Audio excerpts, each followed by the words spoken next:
Today's small but mighty agency owner used the Upwork platform to grow his animation agency to multiple six figures in under 2 years. Going from solopreneur to a team of nine, this agency owner is building the business of his dreams where he gets to do what he loves and make an impact on the lives of others. How did he do it? Stay tuned.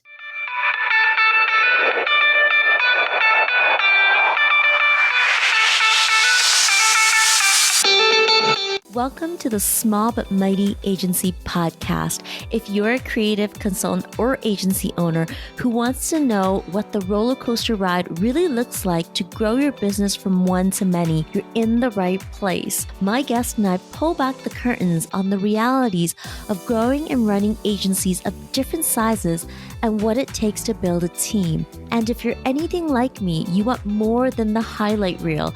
You want to learn from the mistakes of others so that you can stop short of making the same mistakes. I'm your host, Audrey Joy Kwan. I spend my days as a coach and consultant to multiple 6 and 7 figure agency owners. For the last 7 years, I've been behind the scenes helping people grow, lead, and operate small but mighty agencies. Here at the Small But Mighty Agency podcast, we'll uncover what works and, equally as important, what didn't work to get these business owners to where they are today. Hello, Guillermo. I'm so excited to have you here today. Thank you for joining us on the Small But Mighty Agency podcast. You run a studio called Broken Pencil Studio, and I really want to dig into the meaning behind that name. But before we do that, tell us who you are and the type of agency that you run. Well, first of all, Audrey, thank you so very much for having me. My name is Guillermo Chan. I am the founder and chief creative officer at Broken Pencil Studios. We are a Calgary-based animation studio focused on animation, design, and illustration. And interesting that you ask about our name, because everyone would say like, "Oh, broken! Like, why broken?" We do have a belief, I would say. We truly believe that we're all a little broken, but any broken pencil can create beautiful art. And that's kind of like the premise behind our name. Anything broken can create beautiful art. It's poetic. And I know there's an origin story to that name. Can you tell us more? Absolutely. So this goes a little bit into my personal life. So my wife and I, we have been struggling with depression and anxiety. And I say we, not because I am the one dealing with depression or anxiety, but it is a together journey. My wife has been dealing with this. And through the journey, we have realized that it is more common than what we thought it was. And we realize as well that every single person, whether they're actually going through mental health issues per se or not, they're actually going through their own battles. And that is where we kind of like thought, hey, we are all a little broken. But that doesn't mean anything. Like, that doesn't mean that just because of that, just because you are going through mental health issues, or just because you are going through other challenges in your life, that doesn't mean that it ends there. That doesn't mean that you cannot go ahead and get up and do amazing things. That doesn't mean that you cannot create beautiful art. So that's not the end. So that is why we decided to kind of like utilize this understanding and this acknowledgement from our personal life and translate that into what now Broken Pencil Studios is, and integrate that as well to our mission statement. So as our mission is to make a positive impact in the world through animation, design, and illustration. Thank you for sharing that. I want to know, how did you start your agency? Well, Broken Pencil Studios was founded in 2019, right before the pandemic started. And here in Alberta, we were kind of like in the middle of a kind of like weird economical recession, some would say, where people were losing jobs because of the oil and gas and whatnot.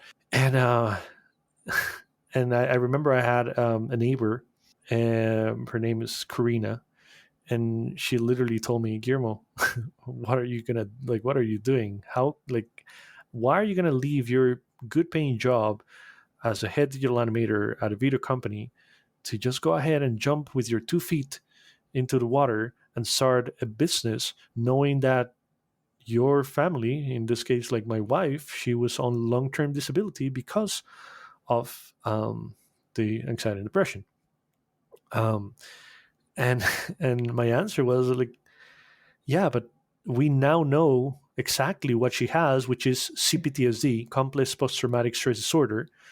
Therefore, it's nothing that we know that would actually affect our son, or nothing that we know that is genetically, like any of those things that like we have to prepare ourselves for, like what's going to happen in the future. But pretty much, it's things that we had to deal with that we didn't deal with at the moment that we had to deal with them. So there was no, for me, it was a no brainer. For me, it was like, we have no issues. It sounds like two very different perspectives between your friend who saw it as risky and you who, knowing the diagnosis, felt even more reassured that this was the right time. Yeah, there's an interesting aspect of risk, and from my point of view, risk comes when there is lack of knowledge, when there is uncertainty on some things. From my point of view, the only risk that I had at the time was not getting clients. That was the only risk, because I knew I trusted my ability to do the work that I needed to do. I trusted my ability to not quit. And I trusted that I was going to work hard to get it done. So I did had a plan, or at least what was the minimal viable product for me to be successful. At that time, I was actually at a salary of 70,000 Canadian dollars a year. So I said, okay, I have 1 year. I have 1 year, and if within that 1 year I cannot make the same or more, then I have a challenge. Then I have to find a different option or do something different. So that was my threshold. If I could make more than $70,000 a year doing what I wanted to do, then I could continue to the next year. So I sat down with my wife and we crafted a plan. We kind of like did a projection of what we needed to do per month, and we tried to find the advantages that we had at that time. How can we actually get clients without having to invest, let's say, that much out of pocket money? How can we actually have the biggest reach possible, right? Without being known. People knew me as like, oh, Guillermo, an animator, or whatever. Like they know a friend or whatnot, but not necessarily what I wanted to do. Not necessarily BPS or Broken Pencil Studios as a company, and that was a challenge. So the first thing we actually decided to do was to find platforms that we could use in order to get reach or this reach to everyone with regards to what our plan was. I want to dig deeper into how you gained more visibility for your agency in the first year. I know one platform in particular helped you build your multiple six-figure business in year one. Before we go there, I want to explore how you brought Broken Pencil Studio to life. I would say that it was the beginning of me letting go of my fears. And the reason why I say this is because well, I am an immigrant, Canadian immigrant, and when I was living in Costa Rica, I started my first couple of companies there. They were not as successful as Broken Pencil Studios, and again, it was just me trying to do something that I loved and whatnot. So I have always had that entrepreneurial spirit, but when I got here, there was this big kind of like shadow over me, being an Mm. immigrant. Now I'm Canadian, but like being an immigrant, English not being necessarily my first language, and all these different things that come with it, there was a little bit of fear of failure overall. And Mhm. the moment I actually did this, that validation, it was kind of like fear. The fear went out of the door, and I was like, you know what? There is nothing that can actually stop me at this point in time, because it is based on my own belief about how much I can do. I don't know if that makes sense. It does. It absolutely does. After failing something a few times, it can cause a lot of doubt. I know through our conversations that Broken Pencil was a series of courageous steps, including launching a drawing workshop that drew in a lot of interest from the community and gave you the courage to take your passion for drawing and animation and turn it into service and then an agency. Broken Pencil is now in its second year and a multiple six-figure business that isn't slowing down. You had mentioned a little earlier that marketing was a mystery to you. To be where you are now, revenue wise, you overcame that challenge. Tell us what you have been doing to market your business and grow it as fast as you have. I know marketing is incredibly important for any business because there is a connection between marketing and sales. And at the same time, I need to be cognizant about our operational cost because we didn't start with a bunch of money to actually do the whole thing. So we need to be careful about our spending habits on that front. So we need to find what was the most efficient way for us to have the biggest reach without having the time consuming effect of what marketing entails. Because if you ask any marketing agency right now, it's like, oh yeah, we're gonna do a marketing campaign, and they do Mm. email blasts, they do social media posts, they do paid ads, they do outdoor, they do all these different things. That's so much time consuming that you have to do, and it's targeting specific areas, most of them geographical areas based on where you are.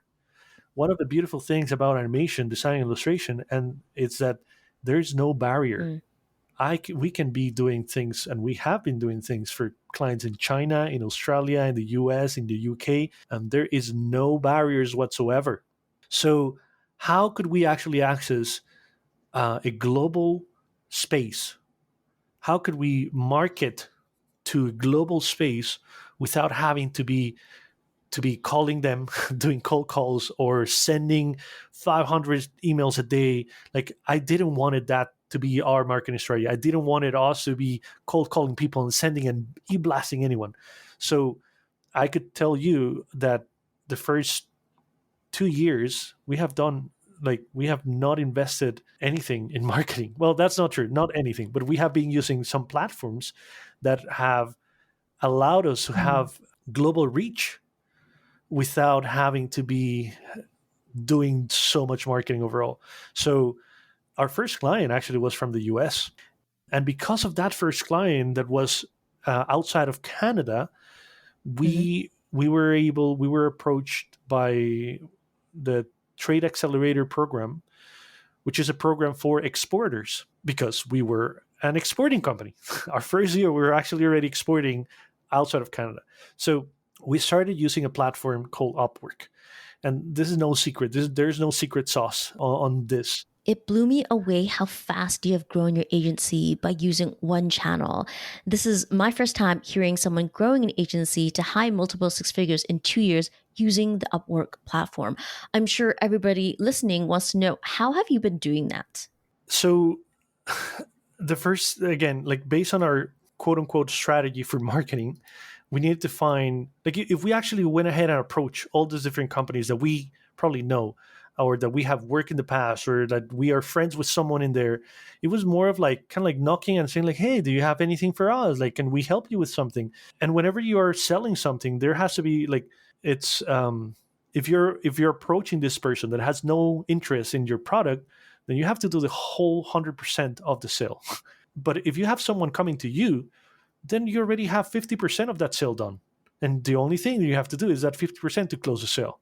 In Upwork, there are millions of projects that not only individuals, but big companies, I'm talking about big companies like Johnson and Johnson, would actually have posted things over there, and their marketing department would actually be like, hey, yeah, we're going to actually hire someone from wherever in this huge pool of things.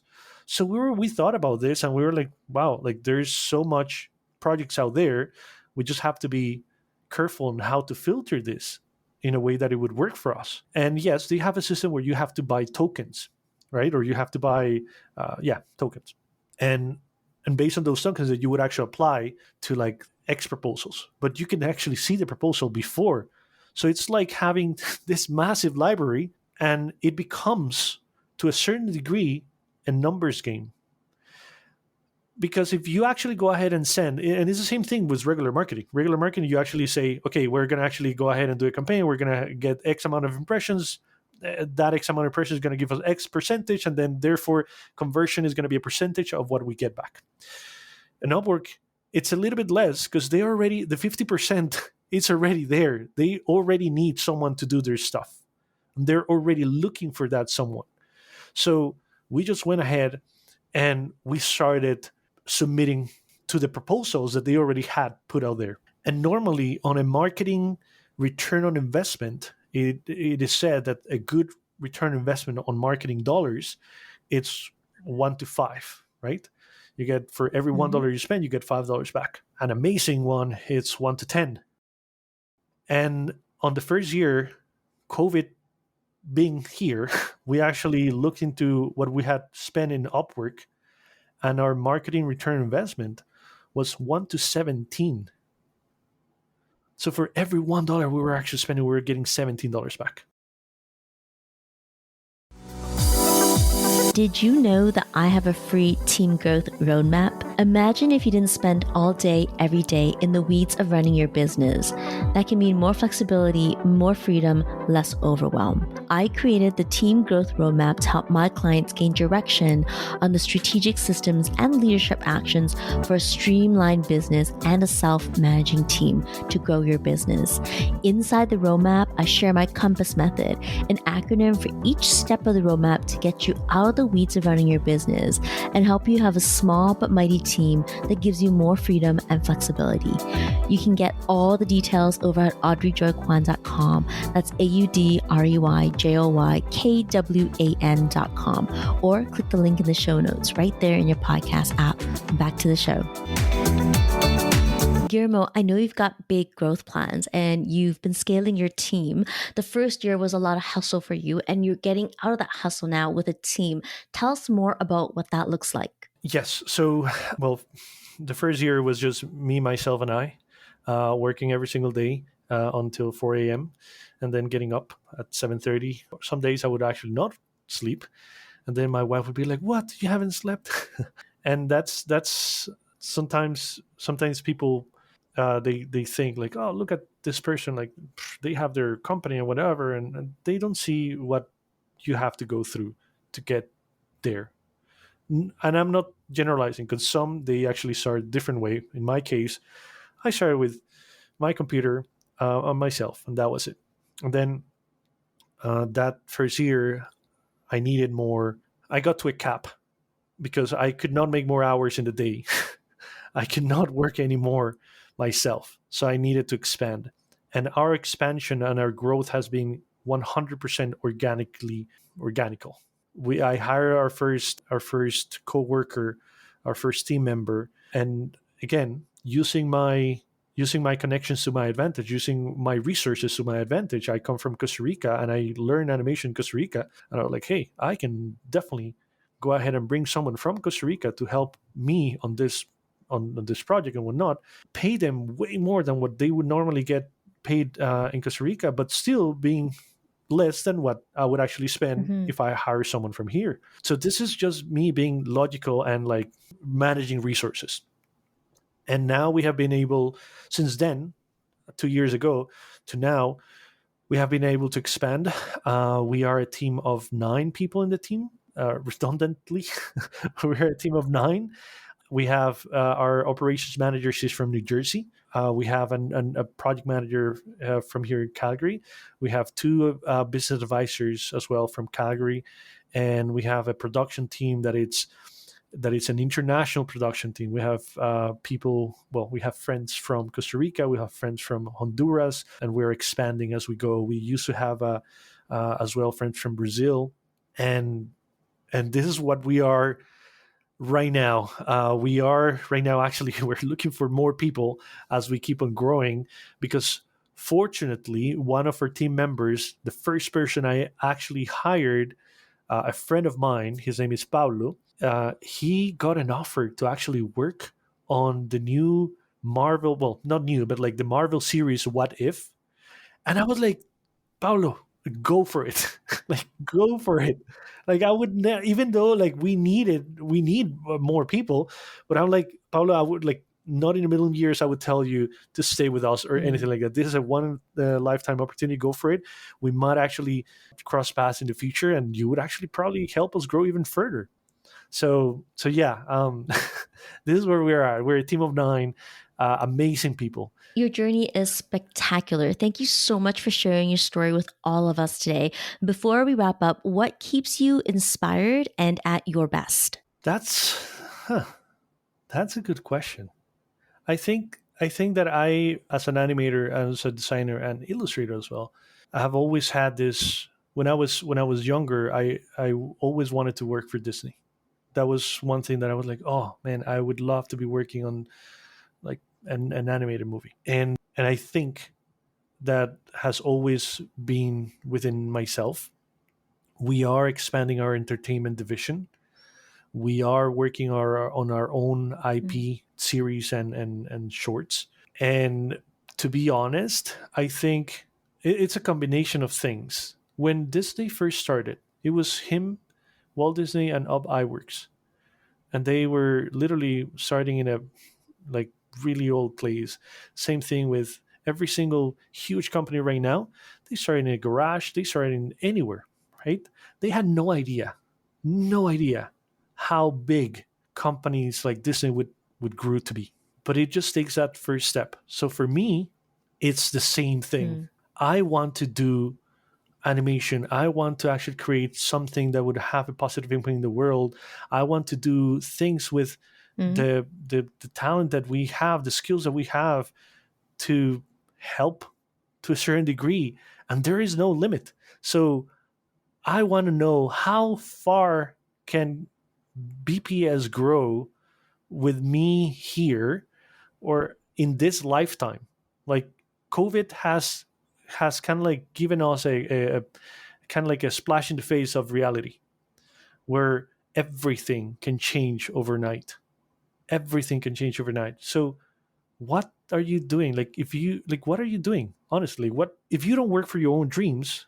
Then who's going to work for your dreams? No one is going to work for it. Guillermo, you are most definitely living the truth of going after your dreams. If somebody was looking for you online, where can they connect? Yes. So you can actually, well, first of all, our website it's out there. It's brokenpencilstudios.ca. If you type .com, it would also appear. You can follow us on Instagram. We are doing so many cool things right now with regards to our own entertainment division. Our Instagram handle is Broken Pencil YYC. So go ahead and follow us on Twitter. Go ahead and follow us on Instagram. We are actually working on a very cool project called Purple the Dragon that actually teaches kids about emotional regulation. A book is coming on its way. An animated version of the book, it's already been worked, and a series potentially would actually come as well as we keep moving forward. Thank you, Guillermo. Thank you. Thank you very much for having me here. Thanks for listening to the Small But Mighty Agency podcast. If you enjoyed this episode, please leave a review on iTunes. It would mean the world to me. Or send a screenshot on Instagram while tagging me at Audrey Joy Kwan.